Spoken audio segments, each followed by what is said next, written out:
They thought it was just a regular missing persons case, another name on a growing list of cold files in the FBI's deep archives. But when 19-year-old Clara James vanished after leaving her college dorm in Seattle on a rainy Thursday night, something didn't feel routine. She wasn't the type to disappear. A straight-A student, emotionally stable, no enemies, no shady past. Her roommate, Allison, said Clara had been acting strange for days, paranoid, constantly checking over her shoulder, and obsessively filming everything on her handheld camcorder. She even told Allison, "If something happens to me, don't let them take this," and handed her a small black bag. Allison didn't open it, not until 2 weeks later when Clara was declared legally missing. That's when she handed the bag to the authorities. Inside was a vintage Sony camcorder, old, dusty, but its battery still had charge. When agents at the FBI's Seattle field office reviewed the footage, they expected to see some college life clips, maybe a stalker, maybe some clue. What they found instead made grown men in that room fall silent. The video opened with Clara looking directly into the lens, tears in her eyes, whispering, "They're not human." For the next 47 minutes, she documented a terrifying sequence of events. It all began with her walking home late at night and, noticing the same man in a gray hoodie always behind her, never closer, never further. But when she confronted him, he smiled and whispered her full name, along with details no stranger could possibly know. The name of her childhood dog, her mother's favorite perfume, and the lullaby her dad used to sing before dying in 2009. She ran. For the next few nights, Clara barricaded her door, barely sleeping, and honestly kept the camera running. But things only escalated.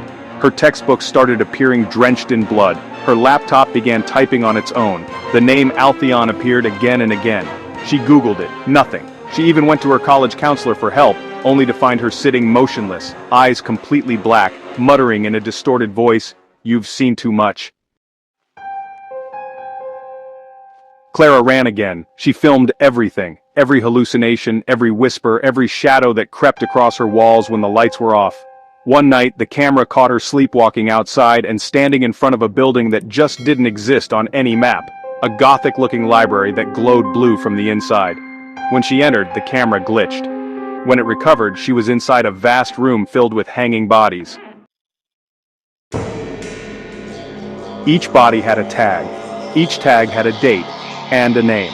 One of them was Allison's, another was Clara's. The last few minutes of the video were scrambled, digital distortion, inverted faces, and high-pitched whispers saying, "She belongs to us now." The final frame showed Clara's tear-streaked face as she whispered, "If you're watching this, run." Then black. No ending credits, no explanation, but here's where it gets truly horrifying. The FBI tried to copy the footage, but every duplicate came out blank. The camcorder itself was later found melted inside an evidence locker, though no one admitted placing it there. The agent assigned to the case quit the next day, and hasn't spoken to anyone since. Some say Clara was a victim of psychosis, others believe she uncovered a dimension that wasn't meant to be touched.